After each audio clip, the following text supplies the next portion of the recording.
2장 3절까지의 말씀입니다.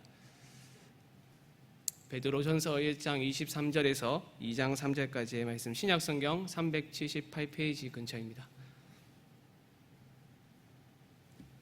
우리 함께 한 절씩 교독하면서 읽도록 하겠습니다. 너희가 거듭난 것은 썩어질 씨로 된 것이 아니요 썩지 아니할 씨로 된 것이니 살아있고 항상 있는 하나님의 말씀으로 되었느니라.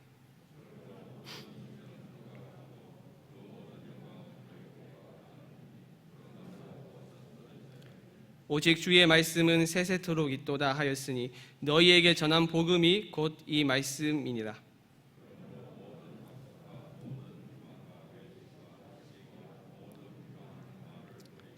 갓난아기들 같이 순전하고 신령한 젖을 사모하라. 이는 그로 말미암아 너희로 구원에 이르도록 자라게 하려 함이라.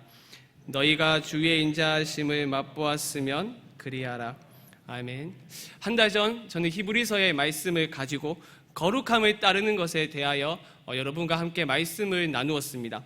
거룩함을 따르는 것, 그것은 그리스도를 통하여 하나님께 속한 거룩한 백성이라면 반드시 따라가야 하는 삶의 원리이며, 내가 거룩하니 너희도 거룩하라라는 하나님의 복되고 영광스러운 부르심에 응답하는 삶입니다. 거룩함을 따르는 것은 해도 되고 안 해도 되는 선택의 문제가 아닙니다. 거룩함은 성도에게 있어서 생명과도 같습니다. 그런데 거룩함을 따르는 것, 그것이 말처럼 그렇게 쉬운 일이 아니죠. 내가 오늘부터 열심을 다하여 죄와 싸우고 감사와 기쁨으로 하나님의 말씀에 순종하겠다라는 결단만으로 우리의 거룩함을 이룰 수 없습니다. 그러기에 우리는 너무나도 연약하고 힘이 없습니다. 내부에서는 물론이고 외부에서 우리에게 오는 유혹에 우리는 너무나도 쉽게 넘어집니다. 아마 모두 동의하실 것입니다. 지금까지 여러분의 삶을 한번 떠올려 보십시오. 어떠신가요? 매일의 삶에서 거룩함을 따라 살아가셨습니까? 때로는 죄와 싸워 이기기도 하고 하나님의 말씀에 감사와 기쁨으로 적극적으로 순종하였던 기억은 있을 것입니다. 하지만 많은 경우에, 아니 10번 중에 9번은 하나님께 순종하며 하나님과의 관계 속에서 오는 기쁨을 즐거워하기보다는 죄가 우리에게 주는 그 달콤한 유혹을 즐거워하며 쫓아갔던 것이 우리의 삶일 것입니다. 그렇다면 거룩함을 따르는 것은 불가능한 일일까요?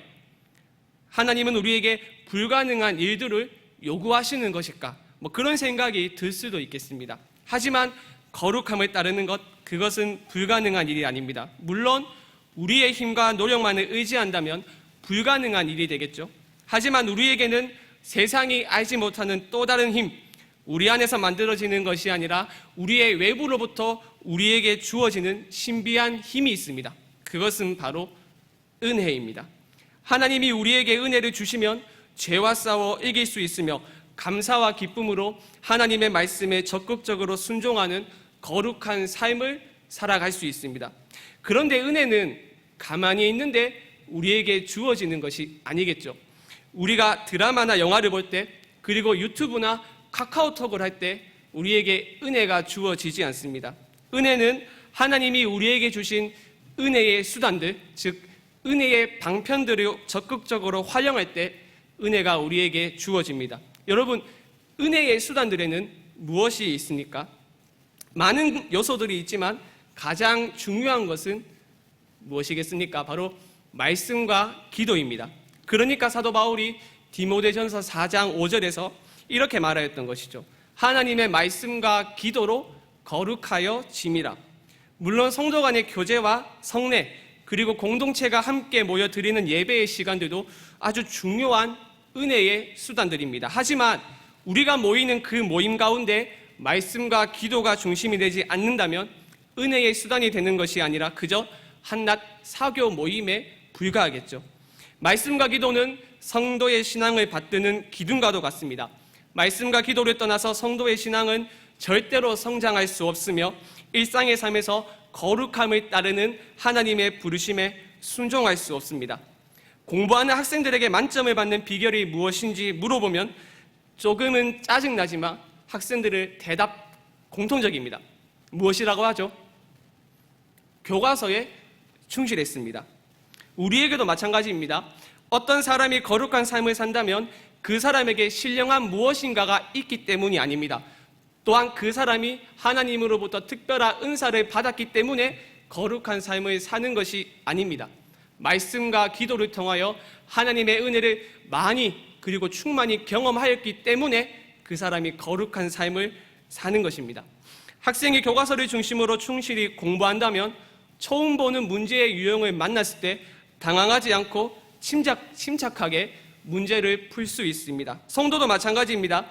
말씀과 기도라는 신앙의 교과서에 우리가 충실할 때 하나님이 주시는 은혜의 강력함으로 인하여 고난을 극복할 수 있으며 일상의 삶에서 거룩함을 따를 수 있습니다. 그래서 저는 오늘 지난번 말씀의 연장선으로 읽은 말씀을 중심으로 말씀의 중요성에 대해서 여러분과 함께 나누고자 하는 것입니다. 먼저 사도는 1장 23절에서 25절까지 말씀의 능력과 또 그 말씀의 성격에 대하여 말씀합니다. 사도는 죄인이 그리스도인으로 다시 태어나는 것은 하나님의 말씀으로 말미암았다고 말합니다. 23절 말씀을 다시 보시죠. 너희가 거듭난 것은 썩어질 씨로 된 것이 아니요 썩지 아니할 씨로 된 것이니 살아있고 항상 있는 하나님의 말씀으로 되었느니라. 여러분, 중생 또는 거듭남이 무엇입니까? 거듭남에는 크게 두 가지의 의미가 있습니다. 다시 태어나는 것과 위로부터의 출생입니다. 우리는 성경 속에서 거듭남이라는 문제에 직면했었던 한 사람을 발견할 수 있죠. 누굽니까? 니고데모입니다. 요한복음 3장을 보면 바리새인이었던 니고데모가 밤중에 예수님을 찾아왔고 그때 니고데모와의 대화 속에서 주님께서 거듭남에 대하여 말씀하셨습니다. 진실로 진실로 내게 이르노니 사람이 거듭나지 아니하면 하나님의 나라를 볼 수 없느니라. 그런데 니고데모는 주께서 말씀하신 거듭남을 잘못 이해했습니다. 니고데모는 거듭남을 영적인 출생을 의미하는 위로부터의 출생으로 이해하지 않고 사람의 육체가 다시 태어나는 것으로 이해했습니다. 그러니까 사람이 늙으면 어떻게 날 수 있사옵나이까? 두 번째 모태에 들어갔다가 날 수 있사옵나이까? 라고 예수님께 반문하였던 것이죠. 하지만 주께서 말씀하신 거듭남과 사도가 오늘 본문에서 말한 거듭남은 니고데모의 이해처럼 단순히 우리의 육체가 다시 태어나는 것을 의미하지 않습니다. 본문의 거듭남은 영적인 출생, 바로 위로부터의 출생입니다. 성경은 그리스도를 믿지 않는 사람들을 향하여 죽은 상태에 있다라고 말합니다. 비록 그들의 육체는 눈을 통하여 세상을 보고 또 귀를 통하여 많은 소리를 듣고 코와 입을 통하여 숨을 쉬고 또 입으로 무엇인가를 먹음으로써 맛보고 손과 발을 움직이며 일상의 생활을 하지만 실상 그들은 죽은 상태입니다. 왜냐하면 죄로 인하여 그들의 영혼은 죽었으며 하나님과의 관계가 끊어졌기 때문입니다. 그들의 육체는 살아있을지 몰라도 그들의 영혼은 죄로 인하여 죽어 있습니다. 죄 때문에 하나님에 대하여 죽은 상태입니다. 하나님에 대하여 전혀 반응할 수 없습니다. 그래서 하나님의 구원 계획을 알지 못합니다. 바울은 이러한 인간의 상태를 에베소서 2장 1절 말씀에서 다음과 같이 말하였습니다. 그는 허물과 죄로 죽었던 너희를 살리셨도다. 바울이 말하였듯이 죽어있던 우리의 영혼을 살리는 것은 전적으로 하나님의 일입니다. 그런데 베드로 사도는 하나님께서 우리의 영혼을 다시 살리시는데 거듭나게 하시는데 그 말씀을 도구로 사용하셔서 거듭나게 하신다고 말합니다. 여기서 우리는 하나님의 말씀의 능력을 볼 수 있습니다. 하나님의 말씀에는 능력이 있습니다. 하나님의 말씀은 무에서 유를 창조하신 능력만 있는 것이 아니라 죽은 영혼을 살리는 능력이 있습니다. 여러분, 에스겔이 본 마른 뼈들의 환상을 떠올려 보십시오. 골짜기 지면에는 마른 뼈가 심히 많이 있었습니다. 그런데 이 마른 뼈들이 하나님의 말씀을 듣자 다시 살아났습니다.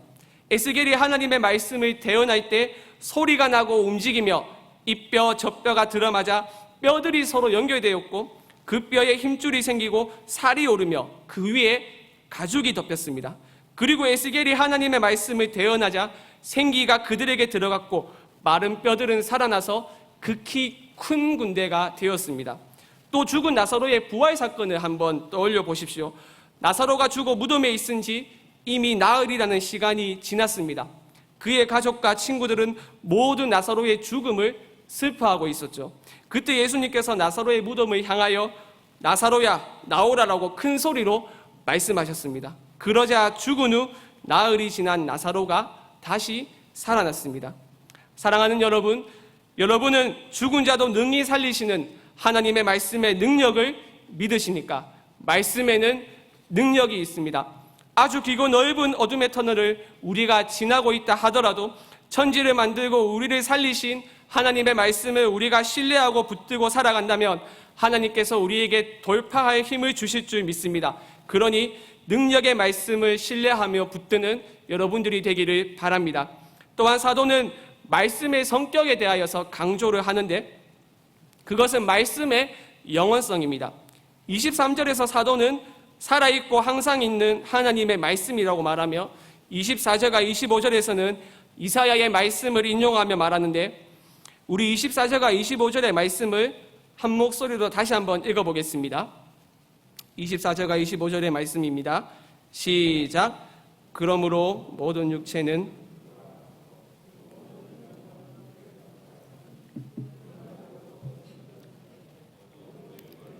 세대토록 있도다 하였으니 하나님의 말씀은 하나님을 떠나 죄와 사망의 종노릇하는 그 세상의 본질과는 질적으로 다릅니다. 세상은 썩어지고 더럽고 헛된 대로 빠져듭니다. 세상 안에 있는 하나님의 모든 좋은 선물들도 부패하고 더럽고 헛된 죽음의 지배 아래서 함께 썩어지고 더러워지고 헛된 일에 봉사합니다. 하나님의 능력과 신성이 깃들어 있는 자연을 생각해 보십시오.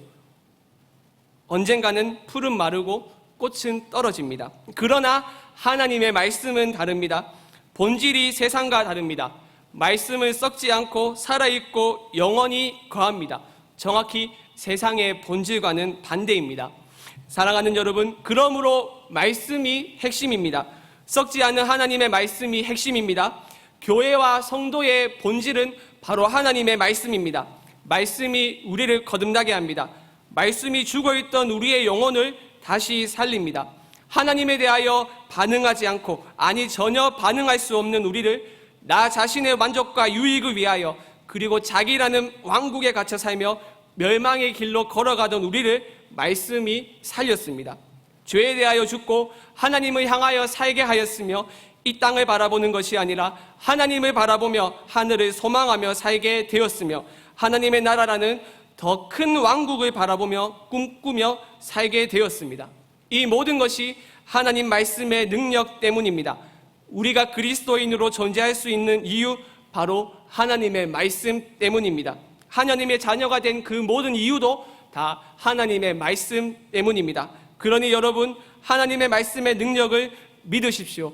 죽은 자도 능히 살리는 하나님의 능력을 믿으십시오.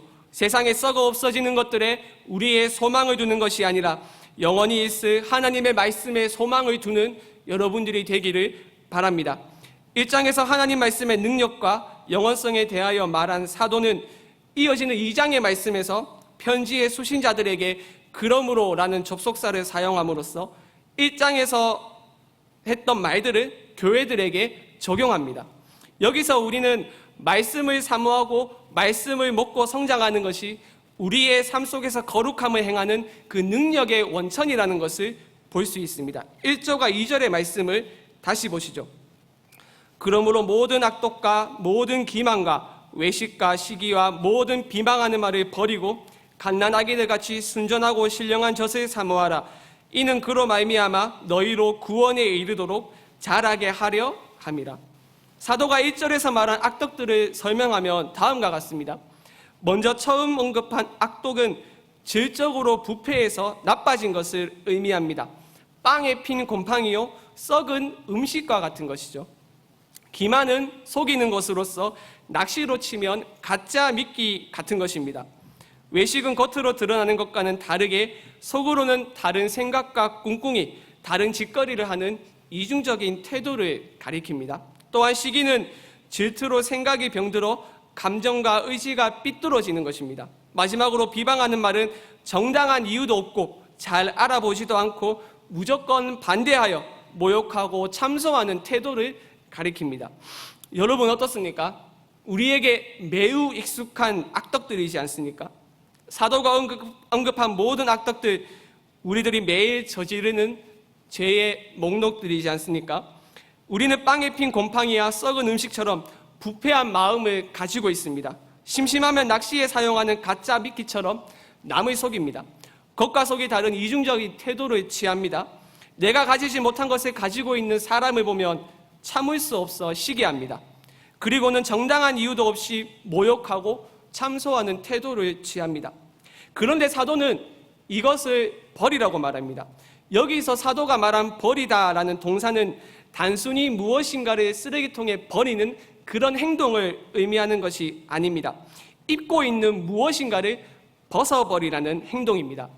사도가 말한 악덕들을 버리는 것, 여러분의 삶 속에서 가능합니까? 앞서 서두에서 말한 것처럼 우리의 노력과 결심으로 몇 번은 가능합니다. 하지만 여전히 죄가 주는 달콤함을 쫓아가려고 하는 우리의 본성들은 악덕들을 버리는 것이 아니라 오히려 적극적으로 취하는 경우가 너무나도 많이 있습니다. 그렇다면 우리가 어떻게 사도의 권면을 수행할 수 있을까?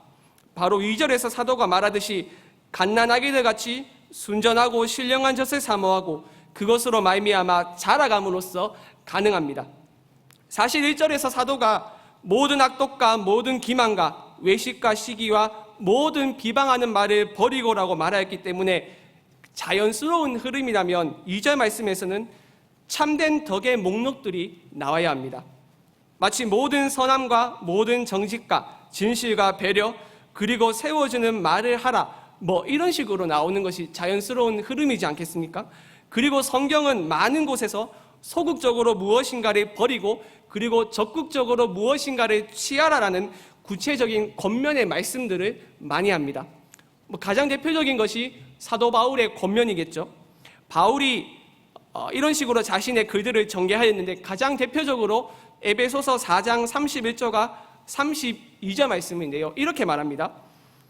모든 악독과 노함과 분냄과 떠드는 것과 비방하는 것을 모든 악의와 함께 버리고 서로 친절하게 하며 불쌍히 여기며 서로 용서하기를 하나님이 그리스도 안에서 너희를 용서하심과 같이 하라. 무엇인가는 소극적으로 버리고 무엇인가는 적극적으로 하라는 식의 이야기를 바울이 하였습니다. 하지만 베드로는 구체적으로 참된 덕의 목록들을 제시하지 않고 신령한 젖을 사모하라. 이것 딱 한 가지만을 제시합니다. 사도의 이러한 권면은 매우 간결하면서도 실제적인 해법입니다. 우리가 입고 있는 모든 악덕들을 벗어버리는 것, 우리가 순전하고 신령한 젖을 사모하고 그것을 먹을 때, 즉 하나님의 말씀을 사모하고 그 말씀으로 자랄 때 이루어집니다. 우리가 하나님의 말씀으로 옷 입을 때 가능합니다. 아이가 자라나면 몸에 맞지 않는 옷은 더 이상 입지 못합니다. 왜냐하면 성장하였기 때문입니다. 말씀을 먹고 성장하게 되면 더 이상 어울리지 않는 악덕들을 걸치고 있을 수가 없습니다. 왜냐하면 사도가 1장에서 논증하듯이 우리를 거듭나게 한 그 말씀 자체가 거룩하고 썩지 않는 하나님의 생명을 갖고 있기 때문입니다. 그러므로 사랑하는 여러분, 만약 여러분이 하나님의 말씀으로 진정 거듭났다면 하나님의 말씀을 사모하고 또 하나님의 말씀을 먹으며 성장하기를 바랍니다. 우리말 성경에는 신령한 젖이라고 번역되어 있는데 여기서 신령한이라는 단어는 어떤 것의 본성에 속하여 합당한이라는 의미입니다. 그러니까 이것은 로마서 12장 1절에서 바울이 영적인 예배라고 말하였죠. 영적이라고 번역된 단어와 동일한 단어입니다. 그런데 로마서에서도 영적이라는 단어를 무엇이라고 번역되어 할 수도 있죠. 합당한이라고 또 번역을 할 수도 있습니다. 그리고 이것이 더 정확한 번역인 것처럼 여기서도 합당한이라고 번역하는 것이 더 정확한 번역입니다. 갓 태어난 아기가 성장하려면 당연히 젖을 먹어야 성장할 수 있습니다. 그리고 조금 더 성장한 이후에는 이유식을 먹고 그리고 조금 더 장성한 이후에는 밥을 먹음으로써 성장합니다. 이것이 어찌 보면 본성에 합당한 것이죠. 그런 것처럼 하나님의 말씀으로 거듭난 신자가 모든 악덕들을 버리고 성장하기 위해서는 하나님의 말씀을 먹는 것이 본성에 합당하다는 의미입니다. 사랑하는 여러분, 신자가 악덕들을 버리고 구원에 이르도록 성장하는 유일한 방법은 하나님의 말씀을 사모하고 말씀을 먹는 방법밖에 없습니다. 절대로 다른 길은 없습니다. 우리가 유튜브를 보거나 드라마를 보거나 혹은 영화를 볼 때 우리가 가지고 있는 모든 악덕들을 벗을 수 없습니다. 오직 말씀을 사모하고 말씀을 먹을 때 우리가 가지고 있는 악덕들을 벗을 수 있습니다.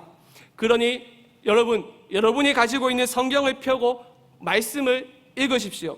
하루 중 조용한 시간을 선택하여 기도하며 큐티를 함으로써 하나님의 말씀을 깊이 묵상하십시오. 할 수 있으면 매일 업로드되는 새벽기도 설교 영상을 꼭 보십시오. 그리고 수요 예배와 주일 예배에 선포되는 말씀에 귀를 기울이십시오.